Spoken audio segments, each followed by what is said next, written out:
Hello, gamers and degenerates. How are we doing today? We're back with another episode of Running the Gauntlet. This is going to be the first episode going over the playoff series as it has officially begun. I doubt that we're going to take up as much time as we have done in previous weeks, but Lord knows I love to yap. I'm joined, of course, by returning and hopefully forever co-host Luyten. Luyten, how you doing? I'm feeling more degenerate than gamer, so I'd rather not elaborate. Okay. We'll let that one stand for Luyten this week. And we're joined by, for the second time ever, a triple cam episode by none other than the notoriously beautiful, wonderful, second best mid laner by the popularity vote, Naqi. Naqi, how are you doing, man? I'm feeling good. I'm excited to talk about some games today. That's what I like to hear. We got 4 series to go through in its entirety this episode, as opposed to the normal 16. So we'll get to spend a little bit more time this week talking about each of the games. And without further ado, we have our upper bracket and lower bracket. This is pre-game weekends. So just so you guys know ahead of time, these are going to be the 4 matches that we actually cover this week on Running the Gauntlet. The results of these matches then become who plays in the lower bracket, which should be this weekend. Quick TO thing that I have to say, not every game in the lower bracket will be streamed officially on the GCS League account this week. As you can see, 4 games, 2 in each time slot. We will try to raid the channels that are streaming their games at the end of it, particularly for second set, and shout out people who streamed their games in the first set. Okay. So we start off with Glue Factory versus Lacuna Matata. I'm actually not going to say a word about this series before you two, because we have the... I'm joined by the Glue Factory week, I guess. How did you guys feel about your playoff debut? Specifically this game 1 to start with. This game 1, I don't know what my team was doing in draft. Cannot lie. I wake up 30 minutes before match. I see we were banning Nocturne and Varus. I think about the Volibear and Aphelios. I'm like, I'm sure they got a reason. I changed my mind after this one. I don't know what homework we did. It was very clearly wrong. Okay, I just want to say that our homework might have been a little off. It was wrong answers, right formula. Okay, so by that you mean jungle ADC bans? Is that the formula you were using? Not to get ahead of ourselves, but Lacuna is a great player. I don't think the Volibear was the main factor of this. The Aphelios definitely was, and it was more so how our team played out the match. We were very backseated, kind of playing reactively. Okay. I also got Astro gapped, so that it happens. Yeah, I think you did that on purpose to pad Aphelios ADC win percentages. Dude, honestly, I should have thought of that. No, it was for content, free for the love of the game. Yeah. So I talked with Luyten about this briefly. I'm interested to hear from the captain point of view. What is your perception on which team is stronger? Glue Factory with Pandemonium in the jungle, or Glue Factory with Pandemonium in support?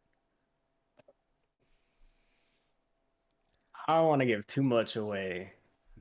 Okay. But I do think putting our challenger support on support gives us a very strong edge. Okay. I think all of our lanes are strong individually, and Sigil, Gamer D, and Damio, whoever's playing jungle, are good enough players to capitalize on us being strong laners in and of themselves. Okay, that's important to know. I'm locking that in my head because it's most likely that we play you guys next week. You know what I mean? So I'll keep that in head. And then then to counter, Luyten, do you, not to give anything away, do you agree with the sentiments Naqi just expressed? I mean, it's not a crazy statement to make. You want your best player on their best role. That said, I do think it depends on draft a lot, of course, and should we have stuck with it in these games? Maybe not. But it was awful Darius matchups, if I remember right, so it was hard to flex. I don't remember the exact details of the draft, but I think our drafts were okay. I'll tell you I'll this stick with that. as my only statement of commentary on this game 1. I sung the high praises of Luton's Sigil bot lane in this game. They got Luton's Jinx. It's Jinx Lulu. Everyone is telling me that is like the winning bot lane in the meta right now. I think if you go back and clip it, I literally say like GG Glue Factory wins through bot lane. And in this series, it was just a massacre, man. It was, and if you don't think it's Lacuna, who would you say was the MVP of their team if you had to give it? I mean, it's 100% Solar Flare. Like, I think I agree. It was disgusting what he did on that shit. Like, I lost a level 3 2v2. I think me and Sigil weren't really on the same page. And then it just snowballed really fast because I did not understand Aphelios damage because I suck at the champ. I don't know, man. That guy was doing 10 times more damage than me. What do you mean? We saw your Albeit montage. it's partially because of the build. I didn't understand the Ghostblade build. Dude, that's crazy to hear. That because I thought you were like an Aphelios main. Nah. You're the Aphelios. I like Aphelios a lot, but I don't play him that much, honestly. And I don't play the lethality. I don't like the lethality build. If I don't have attack speed, I start. I cancel like 1000 autos. It's bad. I'm digesting this. I need you guys to know, having two Glue Factory members on my team, I'm walking away with knowledge. I'm talking to 8-cylinder right after this recording ends. Okay. Yeah, let's see you beat this team first, and then we'll talk. That'll be easy, assuredly. Naqi, how did you feel into the Karma mid, by the way? I was very surprised at how successful that pick was this first game. I give mad props to Acid Step. I think all 3 games he played lane very well. I was not ready for it the first game. After the first game, I kind of got a feel for it and was able to adapt. But it was strong, and I'm glad I'm seeing him add more champs to his mid lane pool, like the Mel and the Malzahar. Yeah, that was... you definitely do. I'll take us to the second game here, where we can see that the Karma mid does come back. But in this case, same matchup, it felt like a completely different game from you. You were so in control. I think Acid Step still played it very, very well. And I think he transitioned well in both games, the first one and this one, into like being a support effectively after laning. But you were night and day different in this series. And I was like, damn, Naqi like downloaded the data of Mobalytics into his brain on how to play this matchup in one series. I don't know. Is it just that you hadn't played against it before, or what was the mindset there? I think the main swap was after the first game. I knew for a fact our team could play a lot better than Dumpster Fire. That was game 1, and I knew that like if I tried to step it up, our team could step it up because I just knew we were a lot better than the first game. Okay, you're like the rallying point. You're like the soldier running the flag out into the battlefield. And I mean, Sigil is right there with him. He's given some strong pep talks to us. Yeah, he's the mental guy for sure. Was he pep talking? This isn't. Never mind. This is not the Barrier Corky game. I'm waiting for that game. Ooh, I'm waiting for that game. I was. It was good. Yeah. Intimidation, okay. So this game, I watched it back later. I'll say I'm a little surprised how we got first blood. I knew Acid Step played like a psycho, and sometimes it works and sometimes it doesn't, and I think this game was a game it didn't. This is the series. It's this game where he runs into the shockwave ball. No, he's 10 HP and he walks into a dissonance. Yeah, okay, yeah, the dissonance, because I think he just thought the orb was a minion or something. I probably didn't see it. I'm not too sure. Yeah, it was really funny to see, and in the moment, I didn't know about that. I just heard Naqi say something and we say good shit, and done day. Yeah, all me. That one was comedic. The chat was filled with the classic check Acid Steps PayPal, it was.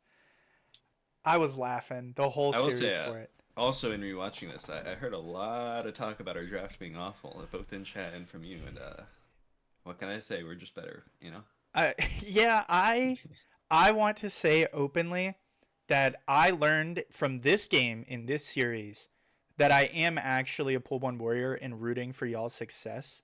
Because from what chat was saying and how I felt about how y'all performed game 1 and then see some of the picks come back again, like it did feel like a GG over in draft. And I felt a genuine sense of dread thinking that my pool 1 seed 1 warriors would lose to pool 2 seed 4. And so those emotions, if you watch it back, they're not flame. I'm just actually sad You're on just cast stressed, that the team that's meant to best represent us, aside from 8-cylinder, of course, was going to go into a 2-0 to start off playoffs. It was scary. And I'm overall impressed by everyone. Luyten hit a crazy cleanse, like first pixel cleanse against a Thresh Hook in mid that would have almost assuredly been his death. Drysicle bounced back this series and just Stonewall Sprinkler, someone that I was terrified of getting ahead.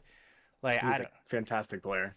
Yeah, I don't know if it was literally just homework or if there was a pep talk, but like this glue factory is the glue factory that I'm like, if they win it, I wouldn't be surprised if they played it like this every time. But it's the fact you throw in a few game 1s every now and again, and who knows where glue factory ends up. When I was looking at the enemy team, it looks like Sprinkler has a lot of picks, a lot of champions to pick from. And I think Drysicle stonewalling to the best of his ability top lane was a big factor in us coming back with the 2-1. I think these two games really show that comfort does matter a lot more than most aspects in draft. Yeah. Because I think game 1 they got their comfort, and game 2 our draft kind of does look like an abomination, but it is a lot of just comfort and whatnot, and it kind of shows, I think. And good comment on the cleanse. Apparently, I need to take cleanse more than barrier. So yeah, I think in your head sometimes you're barriering because you think you have cleanse, and it's like, Stride Breaker's a CC effect. I'm supposed to cleanse it, and then you press. Honest to God, those barriers were just bad. Like it wasn't even a brain diff. It was just everything diff. How much and enemy champions on your head? You get scared. Life of ADC is rough. You just get jump scared and. You just press all the buttons sometimes, you know? Yeah, sometimes, like, as a resident Luyten supporter, I get it. Sometimes it's like, it's better to use the resource and stay alive and waste it than to not use it and die, right? And so I completely get both the times that it happened. In my favor there, but... yeah, that was... It's a nice I'll take it. But how are y'all giving it? on... Like, who is calling your draft as y'all are playing? Like, because this one felt very comfortable. So I imagine it was kind of every player got to say, like, I want this, and everyone goes through. Is that typical for Glue Factory? That's pretty typical. Okay. Yeah, like, I feel like we have a structure, but I don't want to force anyone on a pick. Like, I don't want to tell them to play something. So if it works out in our structure, they kind of have free reign. Okay. I think, generally draft is just like Naqi asking each player what they want. Like, at least for me, draft is just I mention 3 champs that I want to play, and then we choose from there, and that's about it. That's all I do in draft. Okay, because I was nervous seeing Pandemonium Darius Jungle come back out, because in my head that was like a high-low run back, which it works out, right? Yeah. But I don't know if that was, as we cut back to game 1, if he was like, I'm just gonna go right back for it, or if there was maybe a bit of a flex angle. Like, was there ever a consideration to go to Drysicle? Okay, yes, definitely. That's the whole, like, we're not just slamming him under. He has better jungle picks than Darius. Yeah, like Teemo. If we didn't have a flex, we wouldn't pick it. It was banned, I believe, but yeah. It was banned. I can confirm. What was I gonna say? Crap. Oh, I forgot again. But I do know that I also wanted to shout out Solar Flare. Yeah. The Soul Fight Drake. He had a really good team fight where he flashed my full combo towards our team and killed me and almost won them the fight probably, but yeah, really good team fight. He's a really good player. Is Varus his? Sure. I haven't got to scout. I've done no scouting for Lacuna Matata, even though I play them on Sunday this week. Is Solar Flare like an Aphelios, Varus, like those are his 2 best, or is this he just pulled? Okay, because he did pull that out and still played supposedly well. Yeah, the reason we banned Varus over Aphelios first game is because he has over double mastery on Varus. Oh, okay. And man, it's so to what extent do you think it's Luyten your, I don't know, lack of knowledge of the matchup versus is his Aphelios better than his Varus? I don't know if it's better. It's definitely on par, I think. And I chose a bad matchup into it. So I think it's a combination of things. The Aphelios was scary. It was. He was. There's not. We're talking about game one again, but there's a clip of he solos Luyten in lane. Like, what is the green gun that you get the like guaranteed sniper shot? Yeah, that one. Like flashing forward to guarantee the Q as Luyten is under turret. Like he was very aware of his limits in both of these games with these champions, which is what I think is the most impressive show of skill that any player can have. Is like how confident you play in those, like, he just risked his flash on what looked like a 50-50 on a kill for me. Knowledge checks. And then he locks it. Yeah. And then we can look at this game 3 where my pool 1 seed ones were not fraudulent. They played it out. I want to talk about these Lacuna Matata bans real quick. You don't have to leak anything, right? I know the Pantheon ban is because Drysicle Pandemonium flexed that very, very hard, right? And then to see the 2 jungle bans come through on Pandemonium, to me in draft, I was like, that's wild. Like, I feel like you don't have to ban the Darius because they've already seen that they can beat it, right? I don't. Is that where you're like, okay, now we can just send Sigil jungle and it doesn't matter. We get a free Pike support guaranteed on our challenger. I mean, it's still a good ban from Drysicle, so like I understand where it's coming from. Yeah, it still feels good though, just because they are sending so many bans towards Pandemonium. Yeah, but blind picking Pike can be kind of scary, and I'm not gonna lie, he was very hesitant to pick it this game, but him and Luyten ran away with the game straight up. That's actually really surprising to hear because the moment those 3 bans come through, chat was immediately like Pandemonium locks Pike. Like in that state of draft, before there was even champions picked, it like chat had decided that was 100% going to be a Pike game. Yeah, they definitely should have banned it second phase, especially after a Thresh ban. Yeah, I think that kind of gives it away, especially after the Thresh the prior game wasn't that great. Yeah, I think they played to just full fight you guys, and I feel like Pike does so much damage early game that you can't. It's not the same as fighting any other damage carry. The Nautilus, is 0-10 here. No offense to I carry or I lose, but definitely opted for the second part of their name there. The Pike did kind of go crazy, and you did like abuse it very, very well with him. There was, like you said in that first game, I called it out when you died on that first blood. I was like, they're going to go back in like over and over again. Because admittedly, Luyten, I've watched your games. I see you do it. I know it happens. And there was a lot of desync between you and Sigil for whatever reason. Not trying to flame. But in this game, it was like, holy fuck. They could be the same person for all I know. There was a lot of unity in that bot lane that made it look so much more oppressive than any other bot lane performance Glue Factory has had. Not to say, Naqi, you didn't also do great, okay? When the moment you got Lysandra, I was like, mid lane's going to be a whole different ball game this game. And you can I was pretty supportive, though. Yeah, it was, I don't know. You guys are kind of monstrous. For as much as I don't want to give credit to the team, this game in particularly, even with Drysicle at 2-7, he's against Sprinkler in a horrific Aatrox matchup. Kind of cracked, just start to finish, minus the barriers. I mean, this is our most played roster with the exception of like Swap Sigil for Gamer D, but it's just more comfortable, I think, having Panda and support. So both from him being a support main and this is what we played the most, I think. So it kind of makes sense. Yeah, and it's like, I don't know, man. Naqi getting Lysandra, maybe I shouldn't say anything on the off chance we play. It was from their bans all targeting Pandemonium. It allowed us to kind of do whatever we wanted in draft. Yeah, and like this is a crazy draft to get. Maybe not the Aatrox, evidently, but Yeah, I do have to give it to Sprinkler a lot there, which it's like you expect that in the matchup. But the Garen was scary throughout all of it. Literally speaking, you know. Scary enough to barrier when he walks near you. Yeah. And I think if he could have had even one other winning lane, there's play here. But he has trip AP on his team, right? And your Nautilus isn't going to do damage. And so Sprinkler gets stonewalled because his whole team's pretty much countered by one form of defense. Yeah, and if you look at our boots. Yeah, just everyone gets it. It shows. And they're just locked out, right? I don't know if y'all... The moment Solar Flare started building AP, it was like Glue Factory wins the whole game. Yeah, I don't know if it was the right choice. He was still one-shotting us and whatnot, but like, I feel like it gave us so much value to build more treads and all that. Also learned from this series that Udyr versus Gwen is like heinously Udyr-sided. I think it's 57% of the time Udyr jungle beats Gwen jungle. Makes sense, honestly. Gwen doesn't want to interact early.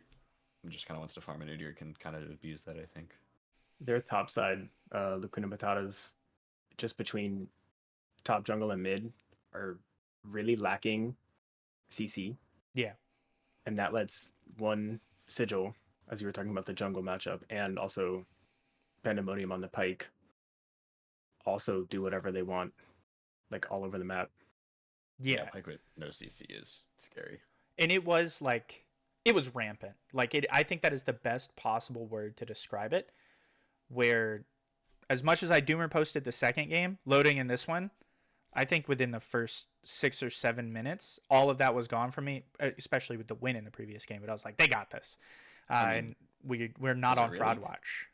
Wasn't it? Last time you saw Pike, it was with Aphelios and Draven, and it didn't end well. Yeah, well, Naqi got Lysandra. You put that on me. GG, Naqi got Lysandra. Might have been slightly draft capped that game. I'm not going to be in charge of draft when we eventually play, but I want you to know I would rather play against Naqi Kiana than Naqi Lysandra or Naqi Nico openly. Because especially this Lysandra, he weaves in and out of shit like crazy, which is just the champion, not a fun right? player. But Naqi is just abusing people. And some of these people are children, by the way, Naqi, so just keep that in mind. hey, okay. But like yeah, Lysandra is not fun. Kiana can definitely move around a little more than Lysandra. Yeah, but there's nothing Kiana can do that in a single dash gets her out of the middle of set W. She has to already be on one of the edges. There's your interesting factoid. Her dash is not long enough to get all the way out. Anyway. And Lysandra's point and click. Yeah, Lysandra just... Never mind. It's not worth it. I still get vivid memories of the game that we played against you guys in pools where you do the little claw into my whole backline and kill them in your little E ability and then ultimate. They're just dead faster than we can fight. Was that when we played 3 games? Yes. Or was that I'm pretty sure. Yeah, it was. That'd be a good draft then, because that was a decent upset. 1 win. But then on to GT versus AWB. There's some people in this call on Fraud Watch for thinking that it was even going to be close, because it just... I double ping. It just wasn't. Luyten, just tell me how you thought there was ever a world. I thought this bot lane would go a little better for AWB. Honestly, I thought they could match into they did match early this game if I remember right. But I think second game was closer in lane. Yeah, in lane they actually lost a good bit, but they brought it back mid game really well, which is where Lucian thrives, to be fair. But I think Alun and June, great name duo. Yeah. Not in lane duo. Ours. Yeah. I think Alun probably wants to do a little more in lane than June does, and maybe that should be communicated more. Who knows? It's hard to say. But I think there's room for improvement there for sure. And then you got Wolfo sprinting it. So what do you do? Yeah, they coin flipped. Isn't this AWB's best roster? Arguably. Yes, I think anyone who cares about just raw stats say yes, undoubtedly. There are supposed rumors, alleged, not TO VLN saying this, personal VLN saying it, that Yoshi is upset at Woof Woof and so just sprints it when they're in game together, which when you look at the rank gap between CC and Yoshi, this performance almost looks like he's sprinting. CC had a phenomenal game this series. Yeah. The Shin did crazy damage for a tank. I mean, Shin does do a surprising amount of damage, honestly. Yeah, maybe Promech could be a viable replacement, or even throw Promech support, I think, is an improvement technically. Yeah. Is that worth it? I don't know, because I don't think Promech really plays support. So, you play Tom Kench. Tom Kench is. If you play Tom Kench, you play support. TK support is dead. So what? There's no shot. That champion is so unbelievably it's not dead, overtuned. But it's pretty bad compared to what it used to be. That's true. It's just like this series, 31-9. By the way, I want to point this out. I was looking at this earlier. Notice 31 kills, okay, for the winning team. We go to the second game. Pretty much same things, except AWB doesn't let Jinx Milio through, which is like, duh, welcome to playing against group therapy, right? 17-31. Just so you know, another 31 kill series. And there's actually another game that finished with 31 in a completely different series. It was weird for me, so it stuck out. I don't know who's drafting for AWB. I think it's a Loon. You have CC Swift get the Ornn, which he wants. Zhao Long get his OTP. Kessler get one of the two champions that he plays to best effectiveness. And Dumpling gets arguably his best support. Versus Wolf Briar. Yeah. His best support? I have watched a lot of Dumpling games, and it might not necessarily be his best support with STL, but he solo queued all the way up to like D1, spamming nothing but Janna. Like he plays that champion very, very well. When was that? Was that like 6 months ago? Yeah, probably. Okay, Janna was turbo broken then, so you'll have to know that. But he's 1-3 and 22, so. Yeah, he's definitely fine. I don't think it's his best. I'd put his Milio up there. Ziggs, might be better. I do think Ziggs is the best. Naqi, I want to hear how you would feel if you loaded into this series and you did see somehow whatever the opposite of a miracle is, a Loon allows the Wolf press queue Briar jungle. I think AWB's entire comp, game 2 specifically, is just completely outclassed by GT's. Looking at team comp specifically, I love your PR answer, Naqi. I just wanted you to hear you. This was dog shit, bro. I'm not here to make enemies, Nerve. Wolf dove under turret solo and died top lane twice. I'm pretty sure in the first 15 minutes of the game. This guy might be the only real actual check his PayPal moment in the whole tournament. He locks this champion and just sprints it. This series wasn't even close to being close. He had a good early game. He ganked mid a few times with Pure and had a lead for a little bit. Although he was 40 CS behind pretty shortly after that. He was making stuff happen. But yeah, he did do stuff that was good. We watched different games. Long. We watched completely different games. He had 2 good ganks mid. I know that. It was good and then it wasn't. Pure, both of these games played very well. I think GT had just much stronger cohesion. Yeah. In their draft and in game, it looked like they knew what they wanted. But Pure put up a good fight, I gotta say. I will say I do know it's not a Loon who does drafting now. It is not? Or at least that series. Okay. He didn't do drafting that series, I can tell you that. That makes a lot more sense. I'm sorry for disparaging your name, Loon. It has to have been Wolf. Wolf's the only person on that team that would have approved Wolf Briar jungle. Yeah, that's kind of what I'm thinking. Pure is supposedly, according to the people that know him, now the second best mid laner by skill in GCS aside from Gumby. And I don't think he's lost yet. His team is lost, but I don't think he's had, and let's jump back to this first game, a bad lane. He's, even in games where his team is horrifically down, he still manages to be positive. He has 7 out of 9 KP for his team in the first game. And then, 13 out of 17 in the second one? He is definitely someone to be looking out for. I don't know if he was the downgrade of having Wolf as your perma jungler now over Reborn which Reborn left. You can't fault AWB for that. I don't know if Pior can shift that divide into making the team suddenly be very winning. I don't know if you guys feel that way. Not even trying to flame Wolf, just losing a Grandmaster, almost Challenger jungler and replacing him with like a high Masters mid lane. I think PR can. Yeah, okay. He definitely can. But I think generally he's known as a not losing guy. He doesn't win big. He doesn't lose much. He just does well. Is that enough? It can be, I think. But sometimes you kind of want those highs and lows. Yeah.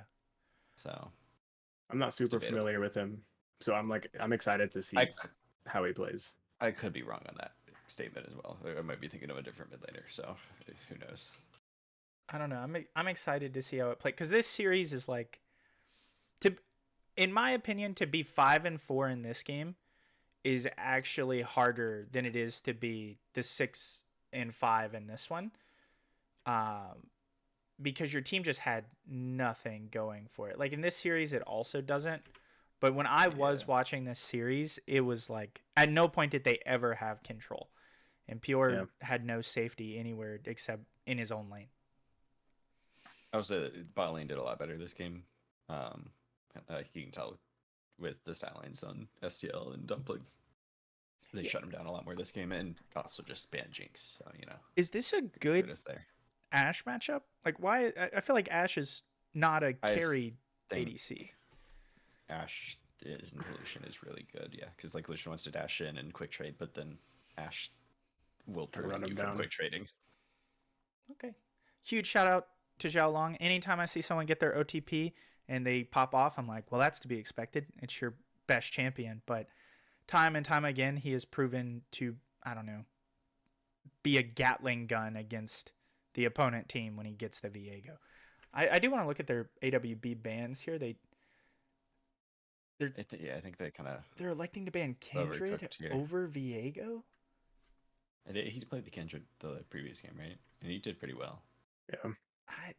Both games he played very strongly. I think that's definitely an overreaction from one game. Yeah, I don't know. I would 100 times out of 100 times, I'm banning Zhao Long's Viego. Personally. I don't know if you guys would, but that's how I feel about it as a silver team. I guess we'll figure that out this week. Their only hard CC was already Charm. And true. Oh, and Briar stun, Q, right? Yeah. Yeah. Just how are you gonna keep that Viego? Melee Q is pretty great CC. Yeah, kickball. I stand corrected.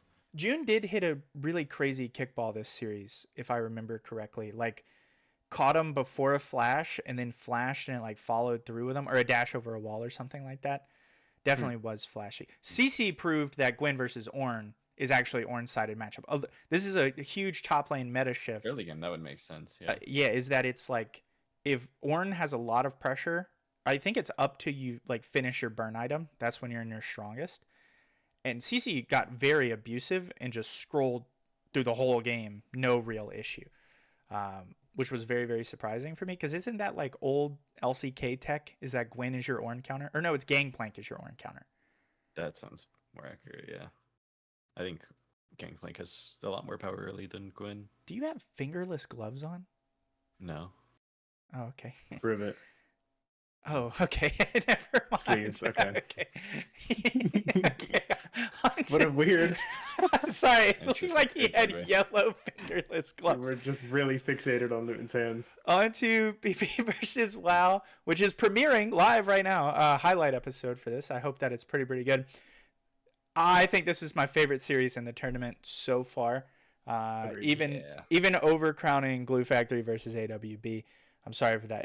That was the content game for certain, but this was like just raw actual gameplay. I think Lacuna beating you guys pool 1 versus pool 4 or seed 1 versus seed 4 was very much so like, no offense, but you guys didn't do your homework. So they just got to get away with cheeky shit. This one was like two teams who knew what they wanted to do, and somehow WoW was scrappy in every game. Also, this is the 31 kill game. Notice, it's a trend. I'm telling you. This you can't tell from this in-game screenshot, but Levi was like 6-0, and at one point different is just I think Different was like 0-4 and then just never died again. Yeah. And I wish we had timers. Do you know how long this game went, Luyten? Just go back to We can't. look at the edge of the gold graph.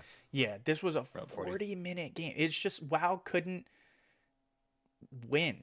There's, y'all seen the Death March allegations, right? Yeah. And you see their gold graph. He viewed the game in a very different way than his team, I'd say, and it did not work in their favor. It was rough. Like his KD was even worse at some point in comparison to his teammates. Where do y'all fall on the he was running it and should have been benched? Because there was a grand debate about it that I was notified about. I think I don't know if benched is the right word. I think it's about just synergy. I think he's a good player. I've played with him and he's good. It just he plays a certain way, and if it doesn't work with your team, then it just doesn't work, Yeah. And I think it showed improvement the next game, so it's worthwhile. I do want to say this and the next series, but more so this one, I think, Hyper Dragon's best game. Like, he played very, very well, even commanding presence in a losing state. PP says I don't glaze them enough, so I have to glaze them in this series, but I do have to say Hyper Dragon did crazy. Different comes back alive. I do think Akatsuki kind of ran it down this series. I think that's the only reason this first game was as close as it was. Draft Rider, by the way, if he would have been in the tournament for longer, I think that guy could be in contention. Well, he's not enough PV to be in PV Powerhouse. Did a very good job at stalling Happier Cat on Happier Cat's best pick. Yeah. He's a sub player. If you're looking at his PV, Luyten, his PV is 25, I believe, is what we played. Okay, he wouldn't have been then. But all around a strong team, and y'all would know more, but it just felt like WoW. Even if Death March didn't run it down how he did, not even literally running it down, but looking for things he shouldn't have been, the timer was always on Poro Pounder's side with this type of composition, right? Like Vayne and Mel are gonna get big if you give them a 40-minute series. I think they had a significant lead. I think they could have held it and gotten Cloud Soul. I think WoW was in the game. It was Cloud They were in Soul. full control of the game, the majority of it, until like a specific dragon fight where Different actually got some gold. He got Hyper Dragon's bounty. Yeah. And it kind of just got really hard from there. The gold differences evened out. And it was like, with the gold graph here, it was like they died all at Dragonfight, they respawned and just ran into a second team wipe. Like the game didn't spiral, it just dead weight dropped. And I think that's why there was a huge negative reaction to the Death March engage. And then KitKat subs himself, or not in, but joins call up for draft in the second game. And they do bench Death March, making their starting roster significantly weaker, if I'm not mistaken. Luyten, you're the PV guy. But I think Sukiya is like platinum level. Roughly. Maybe high platinum. I think they're an ADC main, though. He's 8 higher. Okay. He used to be an ADC main. I don't know what he is right now. He's generally a good field player, though. But, man, WoW takes a game. And this series wasn't even close. Like, this was the moment they start winning, they just take away everything. And this is meant to be Poro Pounder's best lineup. This is them at their strongest, right? I don't know if y'all were as surprised as I was. I mean, I was surprised. 5 minutes, the 5-minute mark is where I was not surprised anymore. Yeah. That's like on top of Different picking Twitch and Akatsuki continuing to play like he played game 1. WoW just ran with it. Their draft was really good as well. Yeah. I think they got what they wanted in draft. Zaudo, however you say it, is on a champ that can actually play the game post 20 minutes. Dude. So that helps. Secret tech. Okay, secret tech. Set versus Ornn, people will say is actually Ornn-sided. I'm here to tell you it's not. Explicitly, every set main knows this. It's a closely guarded secret because you'll always be stronger in the side lane, which will actually provide more threat that the Ornn will have to address so he doesn't get to abuse his teamfight tactics. And then if you ever show up to the team fight, you can cancel his premier ultimate with yours, and it's a great engage. I actually think it's ridiculously set-sided in practice. Even if you can't ever really kill him in lane, you can stop that Ornn from doing anything you want and play purely reactive to you, regardless of if you win or not. And Zeyuktal actually did that in this series. There are a lot of cancel elements at the starts of fight and a lot of pulling aggression. It was a masterpiece. It was a masterpiece. You know what I mean? But also Slave Knight went 1-10. So Yeah. what really lost them the game? Isn't that his main too? I mean, it's on. I thought he was a Victor main. Oh, did they ban Victor? Syndra's up there though.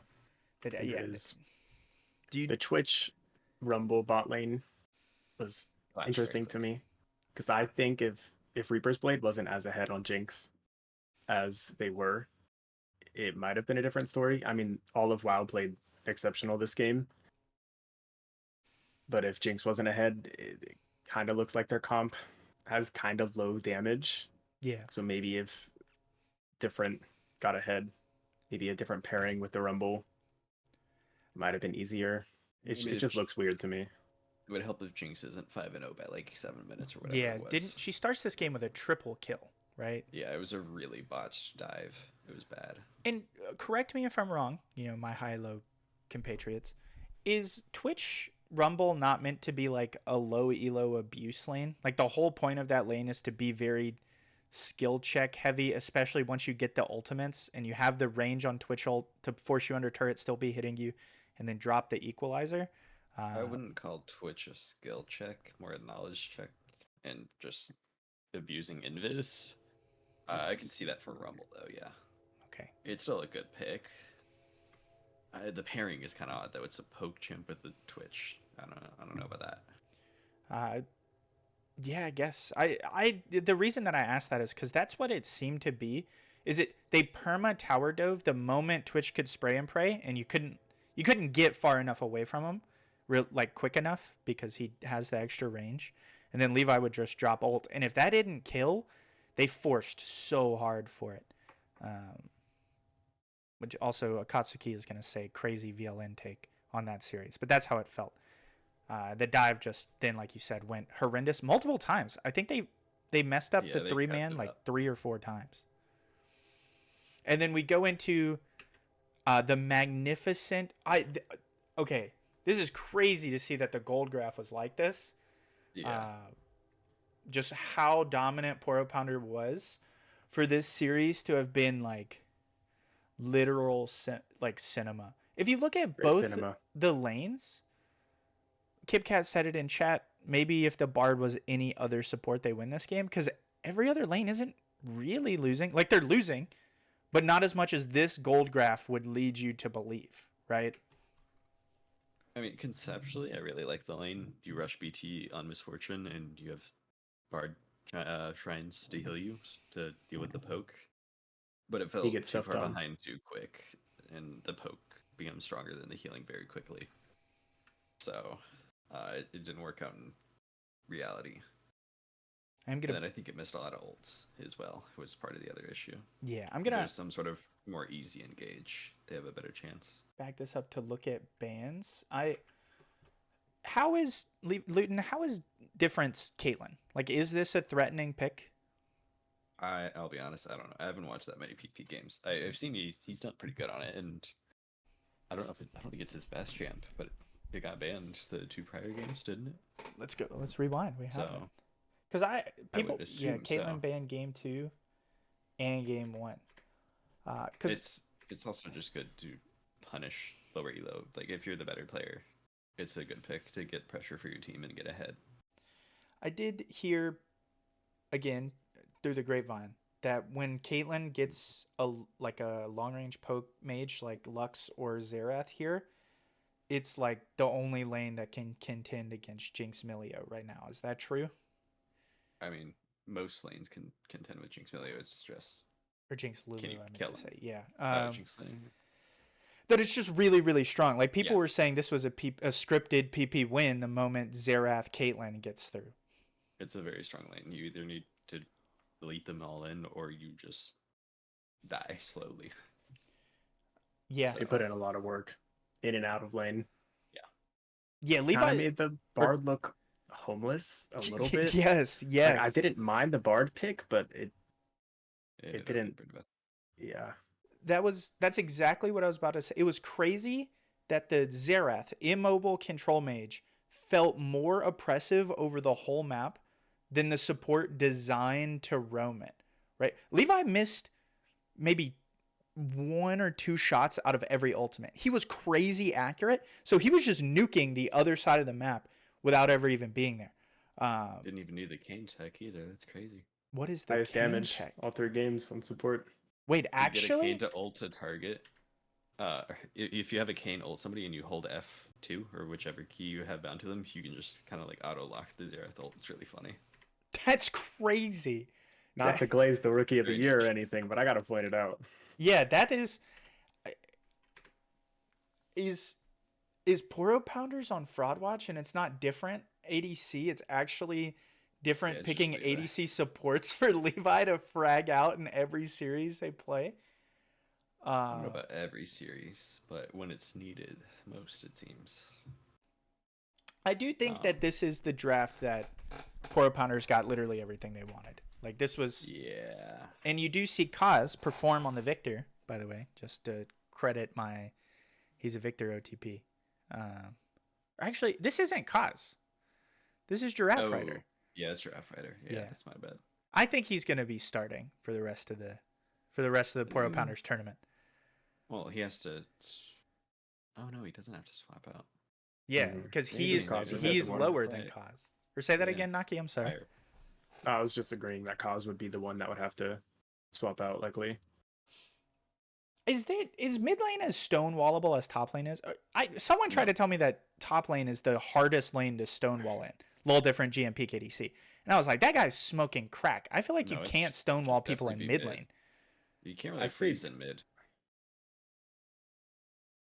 I mean, looking at it as in playing versus a better player, I think because of the short lane, it's just not as volatile as the long lane top.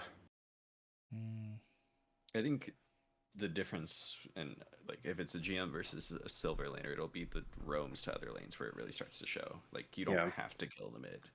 The pressure It does on the end up map being more will show. impactful in the long run, but I think it's harder to stonewall. Well, Easier to stonewall. yeah. I mean, that makes It'd sense. be a double-edged sword. Because you end up giving something if you stay as well. Is that what makes it the double-edged sword? Yeah. Well, if that's the case, huge credits to Giraffe Rider. I think his name's Leo. Because the Hui and the Victor very much stonewalled Happier Cat. I don't think he was around until the teamfight phase, the map faster than Happier Cat was, but just literally denied her getting anything she wants on her best pick with the Morgana the first game, and then the Orianna this one, and just outright one lane. I think he went out neutral in CS, which if you're that much lower elo, I'm giving you the win in the lane. Yeah, the CS this game is a little off because of the triple ended for a while. But yeah. Real quick question: what is Bard passive? Bard passive is finding the little meeps that you go and you roam, and they give you golden XP and enhance your auto attacks. No. What? So you saw the 5 gold? That was pinging a ward. Chat told me close. it was We gotta golden give him- he was XP. close. Because that's I don't. No, it gives missing mana and the missing mana XP, and then level every so often it'll upgrade your meep autos. Yeah. I was getting live gaslit. Presumably you watched it, right? I And watched saw it. that I was That's where I like, got that it from. gives you gold, and chat's just like, yes. Man, They're lying for fun. fuck Twitch chat, bro. Did you? I don't know if either of you watched this series as well. They just wouldn't stop spam this fish to VLN a kiss, and so the whole time I'm trying to commentate the game, my second monitor is rampantly scrolling up and down for literal bullshit. Literally no reason. Twitch chat, do not spam it again. And also, do not say Luyten is God's gift to ADC. And so, unstreamed series, last series of the weekend is Nova Chrysalis versus Summit somewhat streamed. Admins. Yeah, Biomatrix streamed it. Levi streamed it. We got to Unofficial raid streams. them at the end. Did you guys get to watch this series? I watch bits and pieces. I watched from NS's top laner's perspective. I then tried to get as much as I could from watching replays because Okay. I was not there live. So Riddy stole Lacuna's Volibear this game 1 and goes crazy. I've learned now Volibear is like top meta for jungle, right? Or they don't steal it from Billy. I mean, Riddy is Lacuna's son, is what I'm saying. Okay. And Son. yeah, son. And they kind of play Sure. cracked around the whole map here. And the only thing I have to say is this series, right? Nova Chrysalis loses this game 1. Hamea almost costs them the full series because we get the classic return of Doomer Hamea live crashing out on Biomix's stream, and then his team just starts crashing out right back. And somehow, in the span of this game ending and the second draft starting, maybe 7-8 minutes, they go from all screaming at each other to completely lock the fuck back in. It was actually a crazy, like, doesn't matter if we're mad or frustrated, we have to reset our mental, and they actually did. Which is not game commentary. That's the therapist inside of me that's like, oh my god, it's so neat to see people in conflict reunite for a common cause. I'm sad I think- missed that. Yeah, I watched from Levi's point of view, so unfortunate. But I think Hamea in a game can be bad, but I think he resets between pretty well usually. I can't say I've been on a team with him though, so I'm not 100% sure. But evidently it was enough. So There was live D1 instigation in the Twitch chat for Biometrics as well. And I had to go talk to people and be like, cut that out, man, cut that out. But this series was just decided by Riddy getting to bot lane and Tubby with the Ahri rotating down. And even though Hamea called it, because that's what he was crashing out about, Biomatrix and Gourmet Cookies, sometimes, like a lot of times you see that they are reacting, you just get caught. Just because the gank gets called doesn't mean it doesn't work, but sometimes they did just not react to the call. And you can kind of see a bot lane that's usually very winning for Nova Chrysalis is very, very losing. And they I have some experience with that. I've called a roam to mid 3 times now, and I think we had 3 deaths. So Yeah, Okay, Luyten. I mean, Naqi, is this true? Are you live not listening to the No, to the it's boy? I am nowhere near perfect. But I think we chopped this game up to pool 1 wanting to give some content, letting pool 2 get game 1. Yeah. Okay. I like that. I'm Pool 1 Warriors. I like having Pool 1 supporting teams on call. And then to rebound, this is what I'm saying is, like, look at this gold draft. The call on Biomix's stream, midway through this, I swapped to Levi. Like, you would have thought this was game 1, and they had never played the game 1 that they were mad at, because it was, like, raw efficiency in what they were doing. And it was actually, it actually was very immaculate to watch. I think as a team, Nova Chrysalis is the best I've seen at being like a cold, calculated, winning team. Like, they know what to do. They can perform it in some cases without even having to comment. And this series was one of them. Billy performed out of his mind. Hamea almost picked Irelia. And I was like, GG, no re, because Hamea Irelia is losing. Last minute swaps it to Yon. I bet all my points on Nova Chrysalis every time if I see the Hamea Yon. I suppose you haven't seen it more, but he's been pretty doomer about it being an awful champ for a while, I think. So when is Hamea not doomer about anything he plays? That's true. Is Yone good right now, Naqi? No. No. He's been kind of bottom of the pool for a little bit. He's not unplayable, but he is not what he used to be. Maybe I have to recount what I literally just said about Hamea then. Maybe he's not been doing it for like months, so Yeah, I really even again he played this matchup and it made me think that Syndra Yone was Yone sided because he did kind of cook live throughout the whole game with it. Is that true? I think he played very well. Okay. I also think Tubby, who has been playing phenomenally the entire tournament, wasn't able to have as much of a presence as I've normally seen them doing. Mm-hmm. But Hamea definitely played very well this game, as well as the rest of NS. I want to shout out their bot lane, Bio and Gourmet Cookies. All three, I mean, bar game 1, especially gourmet cookies on the Lulu, which I'm surprised they were able to get Yeah. all 3 games in a row. Played really well. Like with the Lulu Ultimates, the polymorphs onto the Darius. Darius wants to run into an Ashe, a Lulu, and a Pam. It's very, very hard for them. It was Darius, and I don't know why you don't for Lulu even here, honestly. Yeah, I thought the volley got picked before the Darius. It was one of the two. I don't want to say Darius though. That might make sense. Yeah, Darius jungle is strong, but like it's clear is really fast. The movement build is what makes it feel really, really good. But I just don't think it's blinding, especially. Yeah, it looks pretty awful this game. Especially when you give away. Gourmet Cookies has performed phenomenally on the Lulu the whole tournament. Like, not to say he is an OTP, but in this tournament, he has been playing Lulu every time he gets it, and they just give it away, right? And it kind of cooked this series. They won whole-handedly, literally everywhere. Wasn't even close.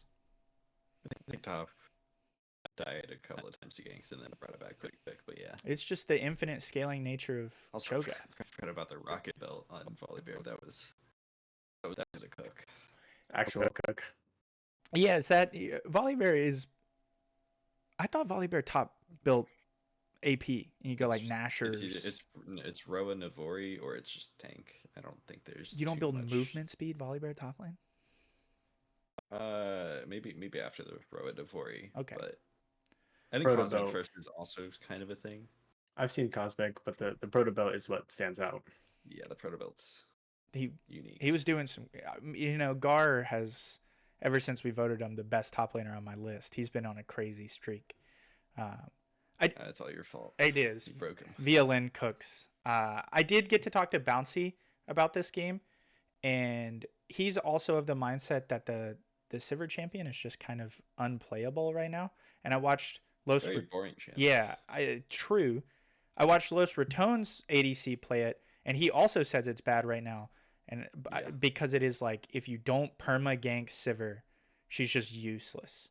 And this game, it's like Ashe Lulu felt ungankable the whole time. I don't know if Riddy thought about that, but it was just kind of over, right? ADC analysis. Ashe Lulu beat Sivir Karma. Sivir lose. Sivir lose. That's all I got. Sivir lose. Good ADC. Thank you, ADC. And then game 3, much more back and forth. This was the one that we got to raid them on. I'm going to dial it back here real quick. I want you to notice the consistency of Summit admin bans. They stole our bans. Yeah, these just cuts out Banana top lane. Remember, Banana top lane off Yorick Yone has lost to VLM before. And then Billy Jarvan. And in this game, same thing. So everything gets to repeat, except somehow, you'll notice this is effectively the game 1 composition. They repeated almost identical bans. They get the Volley, Ari, Ezreal, and then they lose this series. It is as if Nova Chrysalis is like my good friend Naqi here. There's the fingerless gloves, by the way, just so everyone can see that. Oh, I was just okay. They dialed in like Naqi, downloaded the game data from game 1 into their head. In this series, I don't think it was as close as the goal graph would lead you to believe, is my opinion. Nova Chrysalis, or wait, maybe I have the no, it's fine. Nova Chrysalis felt very in control in a lot of these series when it came to team fighting.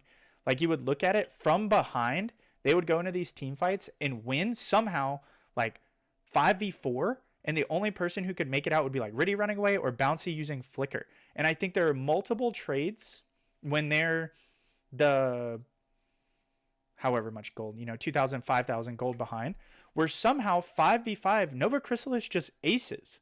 And I don't know how you manage to do that 10,000 gold behind if you're just not as weak as the gold graph leads you to believe that you are.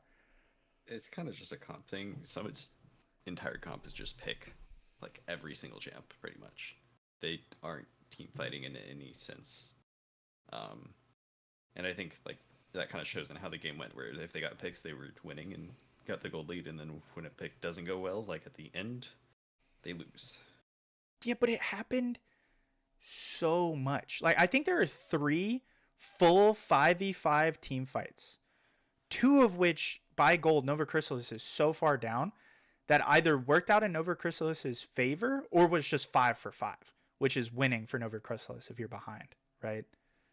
I think that's just a misread on Summit end of how to play the game, honestly. Maybe I'm just Yeah, schizo 'cause posting too. I think the gold graph is the way it is because, I mean, I think the series in general was quite bloody. It was a lot of fighting. I think third game in particular was probably the most bloody out of the series. There was a lot of fighting. Yeah. Gargoomba got a lead, and him and Bouncy tried very hard to keep them in it. And I know NS won majority of the 5v5 team fights, but it felt very back and forth until, like, I think Biomatrix Gourmet Cookies just kind of got too much. And at that point, NS could just end the game whenever. Yeah. And that's, Naqi says it's back and forth. I'm saying it's not as one-sided as you think. I like me and him, maybe I'm like a Masters-minded League of Legends players because it sounds like we got the same take here. I thought you were saying it was more one-sided than it was. Or if that's what I said, I meant to say it is not as one-sided as the gold graph would lead you to believe. Okay. I kind of meant back and forth as in, I need you to give me this like, one. they would take. I'll give you it, Nerve, but Yes.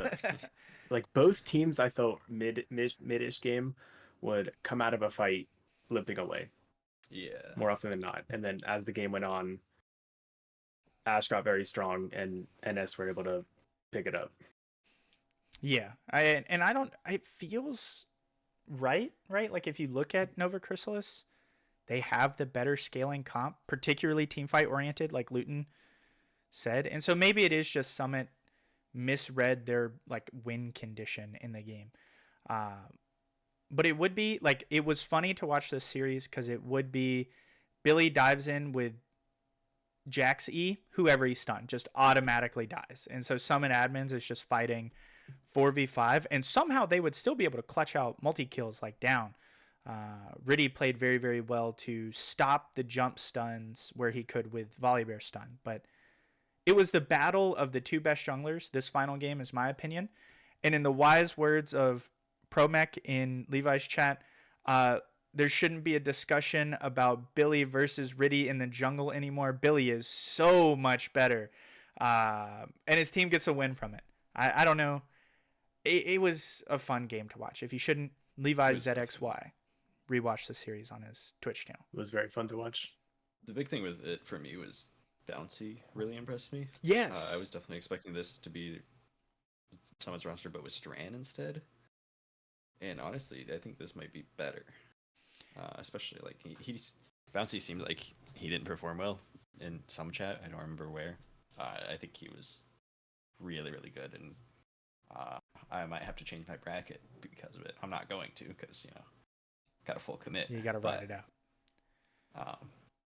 I was impressed with their game. Yeah, Bouncy's live solo queuing, like right in this very moment, ADC games just to learn the role because he is not an ADC player, which makes his jungle, right? Yeah, it makes it even more impressive what he's doing for him to have had arguably the biggest role swap imaginable. I don't feel like any of the skills you learn in jungle pivot to ADC.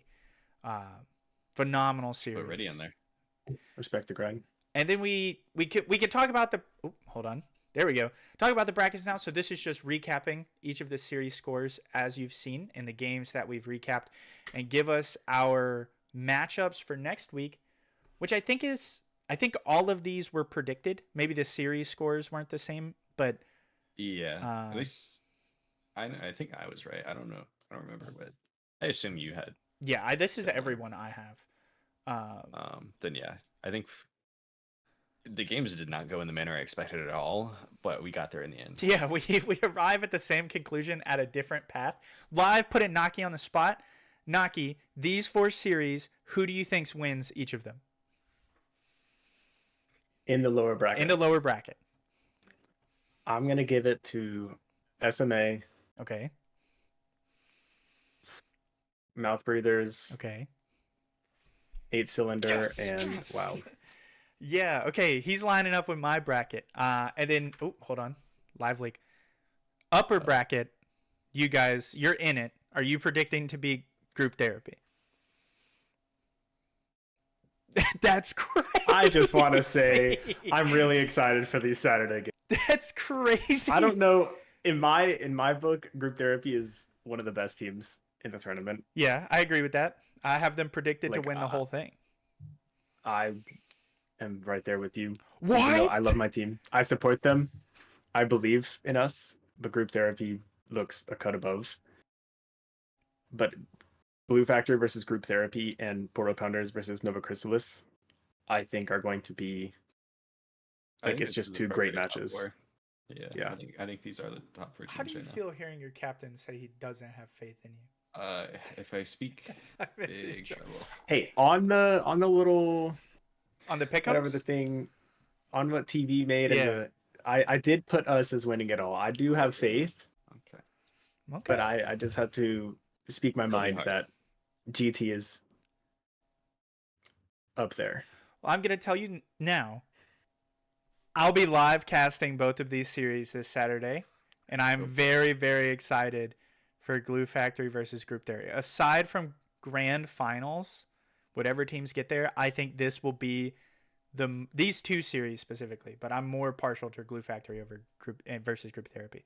Will be the most exciting series to watch. I hope you guys, have everyone and are ready to just win the full thing outright completely. Because if you show up with the mindset of losing, it would make it not the series I want it to be. But without further ado, we can get into Luyten's special segment, because this week I'm joined by two nerds, which is Team Stats. You saw me show it earlier. We have a wide collection of stats already picked. Luyten, is there any particular reason you picked one over the other? No. I just did first percentages, kind of. Pretty much I went how it would be in the order of the game, almost. And do these include, for the teams that made it to games. finals, no playoff games? Okay. This is purely regular season. Well, I mean, let's get into it. I think that this graph is actually really, really surprising, in my opinion, that AWB is first for first rate percentage. And maybe that was just Reborn effect on the team, and he's gone now. I feel like they're not a very objective-sided team. Well, so that's where you're wrong. If you, I think go to the next one actually. Yeah. So that one, this is the biggest surprise to me. Is usually this is inverse of the prior graph. This is Grubs, Horde, same thing. Don't know why. AWB is number 1 in one and 4th in the other, which is insanely impressive. I don't know how, honestly. Yeah. And that's kind of why I had a little more faith in them, because clearly they had something going right, but not this weekend. Is that the Reborn effect? Do we know if that's because like Naqi said earlier? Obviously, a Loon has got to have a factor for the Drake. Yeah. But I see very strong bot lanes in these first Drake percentages between AWB, GT, V8, Poro Pounders, us. Yeah, is that what decides it more often? Because also, if you look here, no offense to the teams at the bottom of this, we also see weaker top laners for the Grubs. And weaker top laners for the Grubs? Yeah, right? Like Peter Griefer being the exception, but Group Therapy's top laner on the bottom CC. end. Yeah, on the bottom end. That's my bad. Sorry, I thought you were talking about because you have the stronger ADCs winning you Grubs, and then you have weaker top laners losing you the Grubs. I guess the jungler doesn't really matter if that's the case. You just have to look at your winning matchups. I mean, the jungler still has a say in it. I remember early in the season we were complaining that Lacuna's was going for Drakes instead of Grubs. Obviously, it still worked out in their favor in the long run, but it's the jungler's decision along with the support along at the time. And it's also just like, I think Drakes are stronger than Grubs. Okay. Most of the time, unless you have a really good split pushing top laner, and even then, it's not guaranteed. Pushing for soul point is just so good, especially with the new Otacon buffing soul. I hadn't even thought about that really. Otacon is like a foreign concept in my head. I don't know if you saw that on the I for stream the as well. first time got Otacon with Ocean Soul that last series, and oh my god, it's disgusting. Like, Yeah. They you feel for very so strong. much. So I assume, Naqi, that you share the same belief then, because your team that you captain is a drag-sided team, as we see flipping between these two. I think winning lanes is definitely a factor. I'd give teams and their junglers might have a preference, believing one or other is stronger, and that probably has a more impact on it than just the winning matchup between top and bot lane. Almost 80% is crazy. Yes, it is. Yeah, Hyper Dragon is, not to discredit the point Naqi just made, I do think winning lanes has the effect, but if you look at WoW, I think Hyper Dragon is very explicitly an objective focused jungler, and I think their team has to orient themselves around that. There is the one thing with this though, is this is just first scrub. It doesn't mean all three. So maybe he's just sneaking away the one. He does. And He walking does. away, which is really efficient. Very smart. And that might be what AWB was doing as well with Reborn. Meanwhile, I got shitty ass TV. Got me no grubs topside. Can't play set I don't know how to with play the Hull game. Breaker. No split pushing in the game. Man, Doesn't have Nunu Q to smite stuff, and he forgets how to get objectives. true. Just GG. And then we have first tower, which I want to. This is first scrubs, so I can't say there's a First direct scrubs. correlation. But I do find it very, very interesting that the teams that you see getting first scrubs are nowhere really near the top side of the first turret, specifically Wizards of Wahoo, very, very low. Yeah, I mean, you don't really get the full power until you get the 4 for grubs. I think that's when you really start getting the push, because the minions taking shots is huge. Yeah. But I think this one is just a strong top laner or strong bot laners. Although once you get to the middle pack, I think it's just kind of generic. It just depends on the game. Dude, mid laners just never get first turret. Naqi, what are you doing, man? Not necessarily. Maybe if it's a Tristana mid with the jungler playing for mid lane, but Yeah, usually I if put you're it more crashing towards wave, bot lane.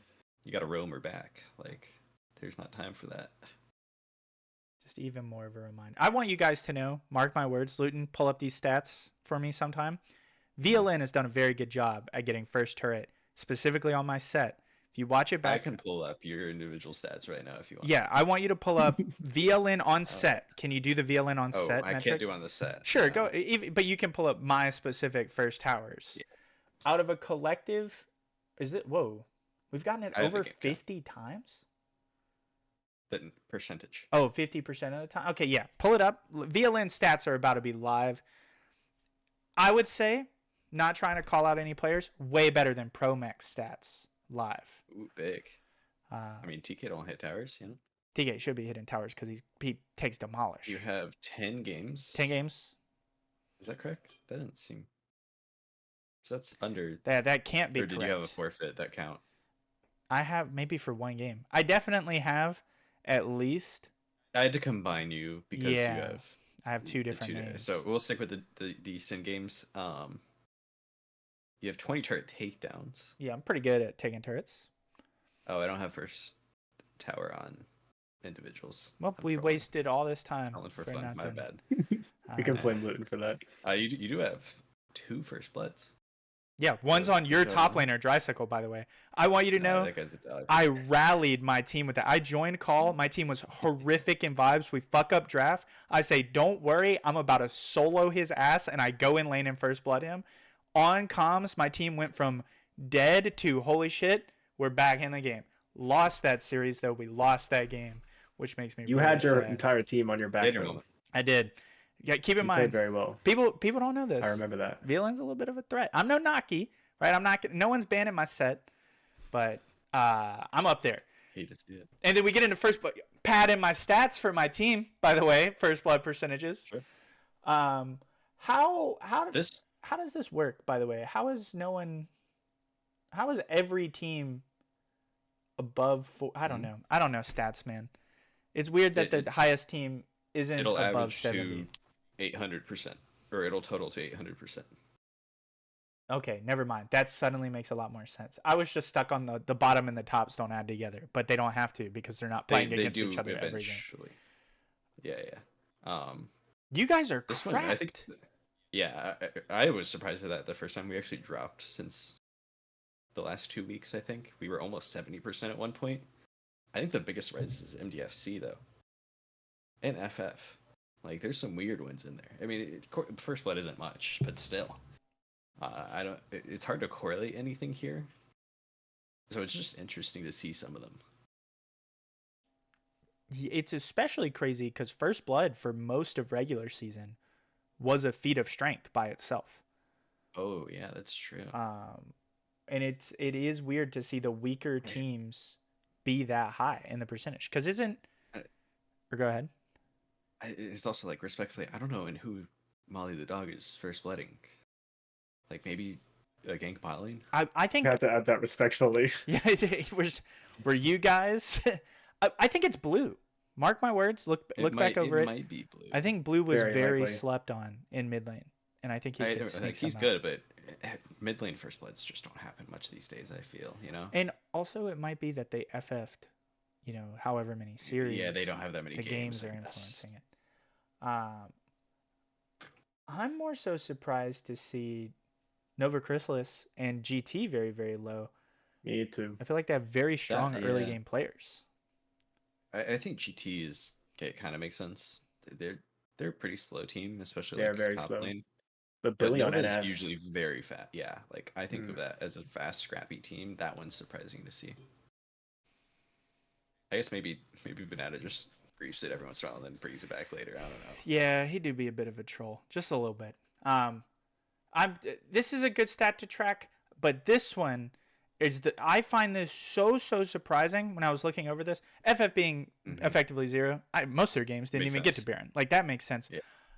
I'm really, really surprised at MBR being so high. No offense to Gumby, because they played a lot of games double iron. I feel like that ruins your first Baron percentage. But then us topping 50%, I don't feel like we ever get Baron. Just straight up. So this one's a weird one at first because you think winning teams will get first Baron more. But it's not necessarily the case because sometimes winning teams just don't need Baron. And instead it's more teams that are in a close to neutral state but in a winning state that then would get Baron, if that makes sense. And I think that's where MBR really shines, is that they are winning in some manner through Gumby, but maybe not winning the whole game, and then that can lead to them getting Baron from him in side lane or something. I see the wisdom of your comments, Luyten. I could be just, Naqi, could just be wrong. Is that valid, you think, or do you think Luyten is I think that's very valid. hitting the crack pipe? Is that what? Because to see GT that low, it has to be somewhat true, yeah. I Or is From what Luyten said, it would make more sense that MBR would be the most, as Gumby is the star of MBR. evidently there's not many games, or there's a lot of games that aren't having a Baron, because if you look, there's only 2 teams above 50%. Yeah, but that, like, a lot of that makes sense, like, especially when you factor in, I guess, with the 25-minute timer now. Yeah. Some of the teams were astoundingly mismatched as well. That's true. Yeah, I didn't think about that. You have actually given me a genuine thought connection. It is like, when you are in a very strong winning position, the objectives are like secondary. Even though you can get them for free, it's always better to just win the game, right? And parents, you don't want to coin flip. You want to hit Nexus. safer ones. Just hit Nexus. Brilliant. Simple. How many Barons do you think that is for FF, by the way? Give me a guess. I'm gonna say 1. I was gonna say 2. 2? It's 2. That's crazy. And they have 2 wins, coincidentally. Okay. And this, is this how many grubs they average to get? Okay. Yeah. This one also won't average to 6 per game, of course. So it is a bit under, but I think Summit and WoW again makes sense. Okay, more Summit. I think really strong top side. Mm-hmm. WoW just had that priority apparently. Um, yeah, I'm surprised to see Sully inting up there. Yeah, Who is definitely their jumps top out. laner? Their top laner is mainly Tico Fighter, who's like a Masters tank player. Oh, okay, he's pretty good. I do think aside from MBR, I think the top 5 all have strong Most of top those make laners. sense. Yeah. Surprise GT, critically weak top laner, kind of a stonewall player. But also, I think STL just doesn't like playing for grubs. I think that's something that I was trying to conjure in my head is one of these teams don't like grubs. And I think it's STL. Very much STL. Yeah. Also, you guys not getting that many. You guys not even getting to the buff. You know, maybe y'all should give it a try against us. Just figure out something new maybe. Don't do your classic Drake stacking. You're barely above us there. I wouldn't start fighting. But I am above. There's actually an infinite set of numbers between yours and mine. So I'm infinitely far above you, right? That is wild. I mean, just it's not. It might be wild, but it is true, right? Okay. My resident stats nerds. Sure. Uh, You can get away with that one. I wonder what the correlate. I don't think I agree. This is gonna sound crazy because I suck at the game. I think if you can get 5 grubs, because that's when they start spawning, right? You spawn 4. I actually think trading the first 2 dragons for 4 grubs, I actually think the grubs is so much better. So that's the thing, and that's why some of these, like I think us being up there with an AWB with our high dragon percentage is because the second spawn of grubs and the second spawn of Drake are mistimed. So you can actually contest for both, or you can contest for the first one. I believe Drake spawns a minute earlier. So if you can sneak that in as well. There are ways to contest both. Okay. And that's the ideal way to go for it. Never mind, I guess. Man, maybe there's so much more to this video game than I thought there was. That you actually have me thinking. 6 grubs for 2 Drakes can be worthwhile for sure. I don't know about 4. Add, 4 for 2 is rough. Grubs are currently in the same state that they were when they were like first released from like multiple nerfs, and during that time kind of the general consensus was they just weren't worth it, as early Drakes getting to your soul point is just as much higher value. Okay. And if you can get soul with Otacon buffing the soul. Oof. Okay, I guess I just suck at the game, guys. My bad. I play a champion that likes to side lane. Grubs means a lot to me. As we take it to the flip side stat, which is dragon kills per game. And now we see Glue Factory take it. Maybe they really are. And it's also... Wait, this one's kind of just correlation of teams that are winning, honestly. Like with the exception of Tube. AWB. WoW as well. It kind of... I mean, that's just more objective focused teams, I think. Or teams, ending faster. Like NS, I think ends pretty fast generally. Although so did WoW, so it's definitely more of a collation of just what seed they were in their pool, but it's not 1-1 for sure. Okay, I do find it surprising that we cap out like sub 3. Wonder why that would be. Game's not going long enough for multiple drags. Like I think a lot of games go to like 2 to 3 Drakes per team. Every game isn't soul. And then we have Rift Herald kills per game. Now, correct me if I'm wrong. There's only 1 Rift Herald per game. There's only 1 per game. So I don't like that it's. This one's kind of just are you winning it? Whatever it spawns like 18 minutes. Okay.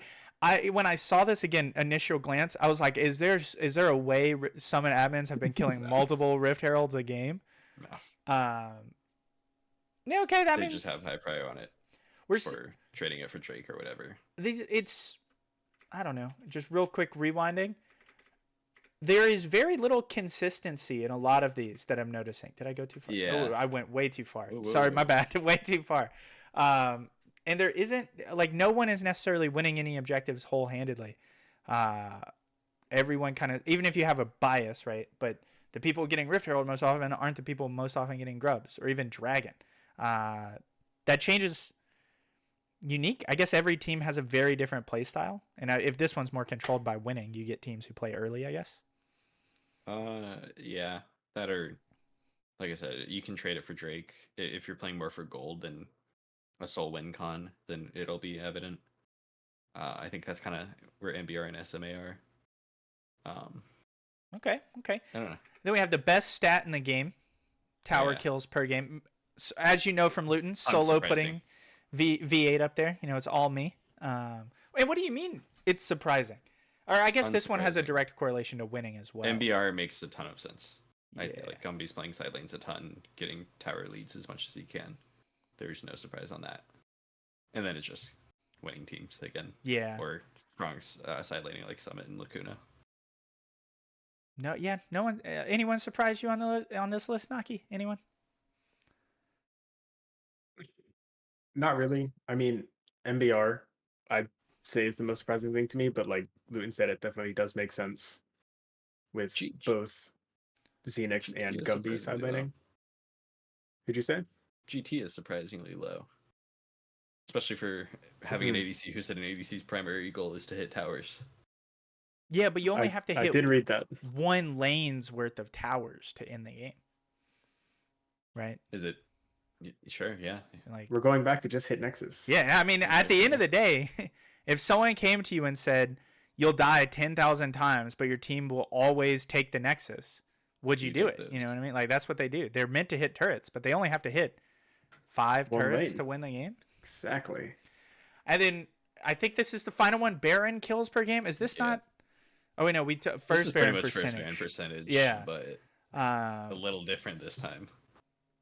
It's not that much different. It's really. Not. It's really, I was about to say, I feel like most games don't go to multi-Barons.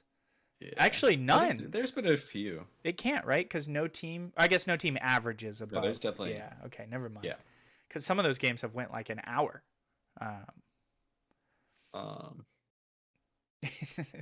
They have FF averages less than 0.1 Barons per game. We kind of just chopped them off at the end there.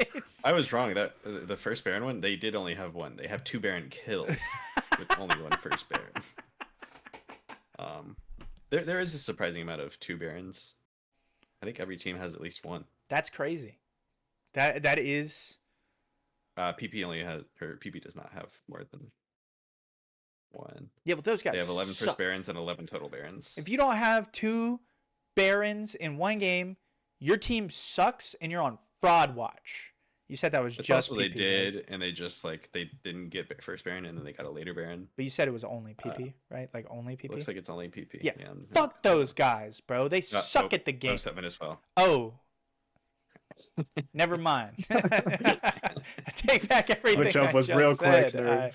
Well, I'm a 07 supporter till the day that I die. And that takes us to the end of week 7. This is not week 7. Luyten didn't change it to playoffs 1. I changed it after, but it doesn't update, unfortunate. Naqi, thank you for joining us. Is there anything you want to say to the people who might be listening right here in this very moment? Thank you for everyone for tuning in.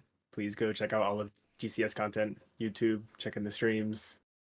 You're doing great stuff here. Thank you. That really means a lot. I'm going to go ahead and say, actually, don't do what Naqi just said. Go check out www.twitch.tv/FFSFruit. Naqi runs an amazing stream. I talk about it every week on one of these. I would love to see the community go rally to behind a Naqi stream from start to finish. He's making great content, genuinely. Luyten, what do you want to say? If you want more stats, I posted it. Probably saw it already, hopefully. Is that in the forum post? Yeah, it's in the forum post. Okay. It's a zip bomb. Trust me, bro. It's not bad. You shouldn't. I will not. I don't want to see you guys PCs. Dangerous files here. Yeah, you shouldn't describe something as a bomb if you want people to click it. Yeah, that's fair. GCS has no bombs. We are not correlated to anything that has to do with bombs. We as an organization do not stand with Luyten's opinions. Thank you guys so much. I'm excited to see how it continues to play off. Be sure to tune in this Saturday to see these 2 chuckle fucks. You can't see it, but I'm pointing at you. Square off against what is arguably the best team our tournaments have ever put together. Group Therapy. Can they win it? No, but I'll be there yelling heinous things, and hold me accountable, chat. I am actively in my Luyten supporting arc. I will no longer be hating on him for no reason unless it is egregiously bad. And I'll be doing that this Saturday. I'm your host, Very Last Nerve. I hope you all have a great week. See you this weekend.